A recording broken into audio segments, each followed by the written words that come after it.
Right, so thought today I'll do a watercolour demo. So I thought I'd do a little bit of watercolours this week and next week, or next week might be a watercolour plus something else. Might be a surprise. Just so some people don't despair too much. So sticking to the winter theme, I've got anything new to show you. These are the ones I showed you last week. The snow scenes I did years ago. That one. And that was this morning's demo. Yeah, so we've got just next week to go, and then a couple of weeks break, and we're back on the 9th. I think it is. Yep. So this is, I might as well make a start. This was just an idea for a snow scene. I mean, it's a sort of image that I quite like the idea of it, but I feel like I want to make a few changes, just to make a more interesting painting. So thinking perhaps to change, like this, I quite like these tropical plants, and I quite like seeing them all covered in snow. It's quite unusual really. So I wanted to do the painting of the palm trees down the seafront all covered in snow. That worked out quite well. I'll probably ignore this bench because it's a little bit difficult to understand what it is. So I'll get rid of that. But I would make this beach a little bit lighter just so that these stand out a little bit. And probably make that one a little bit darker because it's a little bit too close in tone to the sky. So there's a few kind of artistic changes, but nothing too radical. I've sketched it out. Just started here. Sometimes with buildings, particularly something like this, it's face on. It's easier to perhaps to pop a centre line there. Just make sure you've got the same width, and just try and get that angle the same, or the mirror reflection of that. And then just work my way along and onto this one. Should be a little bit of an angle just on the ridge there. Then I'll gradually work my way down. This with the snow, this the wall, and then the foliage. So that's the drawing bit. Perhaps 10 or 15 minutes drawing. I would want to work with the sky to start with. With watercolours, one of the issues I see quite often is perhaps not having the paint wet enough, or not having enough paint mixed. So I'm going to try and paint this quite quickly using a big brush. And I find the best way to go about this is to just get as much paint mixed up as you can to start with. If you're painting watercolours, I think that sort of angle is an ideal angle which to paint. You don't want it dead flat, otherwise you get like little puddles of paint. So a gentle angle, the paint will just kind of gently roll down. Obviously you're not going to see what I'm doing if I do that. If I paint like this, it won't be much of a demo, so I'll paint like that. So you can see what I'm doing. Just like that. Yeah, but because it's going to run straight down, I'm going to do the sky upside down and whip it around. So just so that the paint is running away from the bits, so I don't want paint on. Put another clip on there for a minute. So for me, there's some slightly warm colours and some cool colours here. So some slightly yellowy, pinky yellows. This isn't, I ran out of photographic paper when I printed these off, so it's not the best of prints. But hopefully it'll be good enough to give us a bit of an idea. So I've got a bit of yellow ochre here. I'm going to mix some of that to start with in here. And a tiny bit of I think it's like a pinky colour, that's quite nice. And then I'll go for a grey as well. I've got some grey mixed here, so I'll add to that. So some blue and a tiny bit of brown should get me a grey.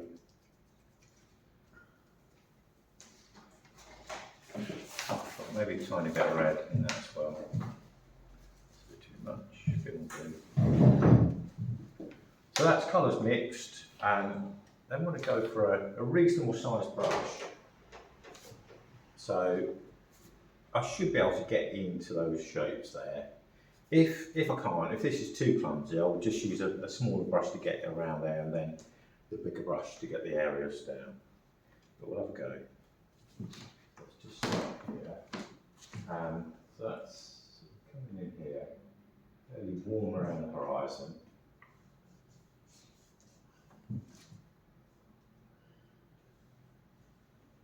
You see that's going on as a nice Nice flat wash actually, it's quite nice. If I had a brush that was too small, it would just look really kind of overworked very quickly. So that works quite nice. And then go into, I'll just dry that slightly and just pick up some of the greyer colours here. Just work that in gently. So I just want them to mingle a little bit. I think with watercolours, the colours just run into each other. You don't actually blend as such. Whereas you get like maybe two colours next to each other, the oil paint, and then just blend in the middle. With watercolours, they just run into each other. They just go their own way a bit, really. So that should work quite nicely as a sky. I can see that I've got a little bit of paint puddling at the bottom here. I probably want to turn this up. It will go wrong. But where it's puddling, I don't know if you can see that there. If you can just lift that bit out, otherwise when it dries, that will just drain back and just look like what they call cauliflowers. It's when it kind of drains all the colour out of it. So that's that bit. If I have time, I might even dry that off with a hairdryer, just so that's all nicely dried off. But I haven't got time, so I'll just keep going. If you wanted any darker bits in there, I might not just show you. So I could just go with a slightly stronger, maybe sort of get some slightly stronger clouds through. Do that. I'm not sure that's helped it though, to be honest. That's one thing you could do. So you can do that while it's still wet, without too much difficulty. So on to the beach huts now. Actually, in the background there's a little bit of the other side of the estuary. So again, I'll stick with greys, and that can be just popped in lightly. With watercolours, it's quite often a good idea to have a little bit of scrap paper and just try your colours out on them before you actually put it on the paper. These you'll also find will dry a little bit lighter probably than how they look wet. So this is going in a little bit darker than I imagined. It's just like that. So just lightening with water. So there's no white so far, it's all just water. Just lift that. I don't like lifting out much, but I'm just going to lift that a bit. That's better. And the same would be just in the distance here. The snow on the top, so I'm just going to leave the white of the paper for the time being. I might need to change it a little bit, but I'm going to keep that as white paper. And it'd be quite nice to have a contrast and have the sky slightly darker than the snow. Create a little bit of drama. The light was a bit flat in this photo. This beach hut, I'm going to make it a bit like this one, but I'll go in with some tone in there. So I've made that a little bit darker. And I quite like the blue stripe, so that's to give it a little bit of shadow. And then this one can be a blue, but just slightly lighter. Let's try that blue.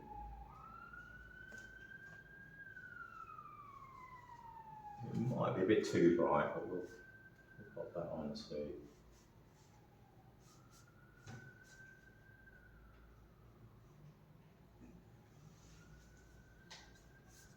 Okay, just pop that in fairly quickly. I like to get a nice flat wash. And that's up to that level there where the snow would be.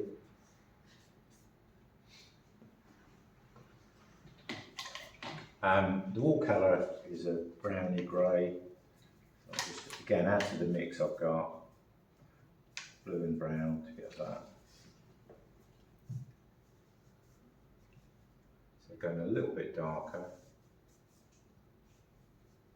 but particularly around the plants, I don't want it too dark.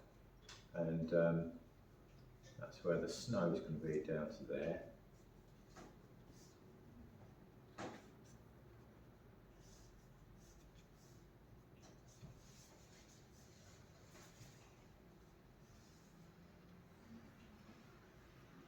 So that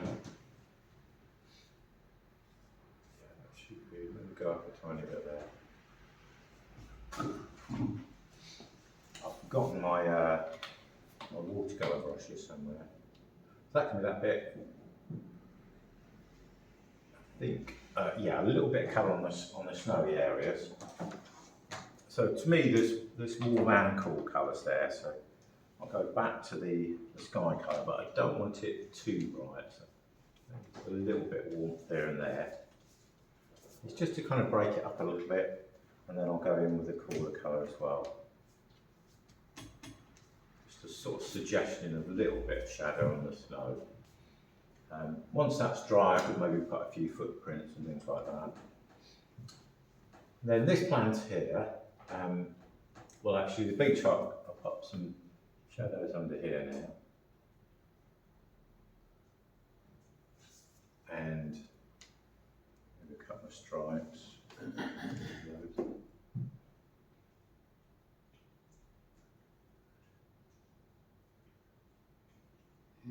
I've not got that brush on for that.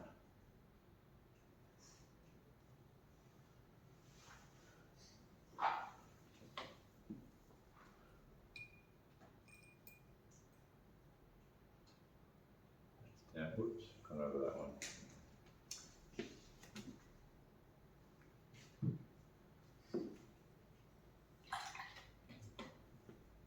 Yeah, so that's gone a bit wrong. I'll leave that alone. Maybe just lift a bit out there.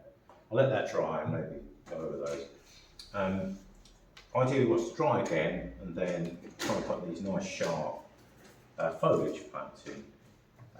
I've got a green, but to be honest, it's not a bright green. It's not. These don't really read as bright green. I think something. Just trying to rigger might work quite nicely. Some of these bits. So let's just mix a nice strong colour out. I'll go for green and purple mixed together. Maybe a little bit of brown. Just a tiny bit of brown as well.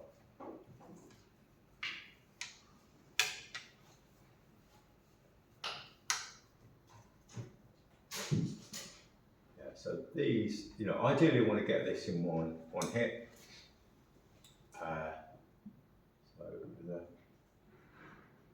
rigger, literally kind of drawing these bombs in. These little bits of snow might be, probably going to have to paint around those. So it's either paint them in afterwards with white, or use some masking fluid where they would be. That might be the easiest way. Just use a bit of masking fluid. But in this case, I'm just going to try and leave some gaps.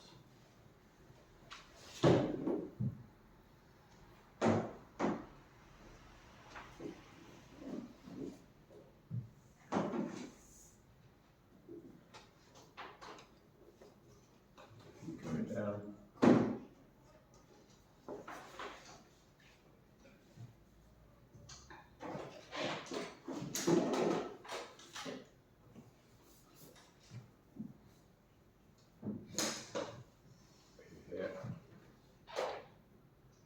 And then I'll just do a little bit down the trunk, using the bigger brush. That's a little bit more fluid actually, that, and a bit blacker, which is quite nice. Just leave a few gaps for snow.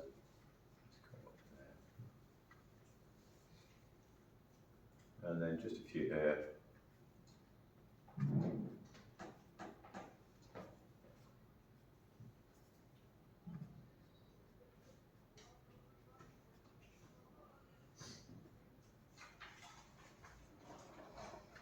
Yeah, that brush doesn't work too badly as long as I have it well loaded.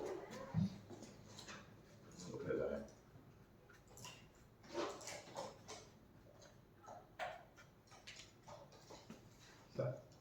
So hopefully, yeah, so that's basically how I would go about it. And then if there were a few footprints and things like that, or any other little bits in the snow, I could just add a few kind of marks and things like that. Just suggest a bit of people moving. That's a bit more shadow. Okay, so Thank you. very quick, sketchy kind of thing too. Well, that's basically the process.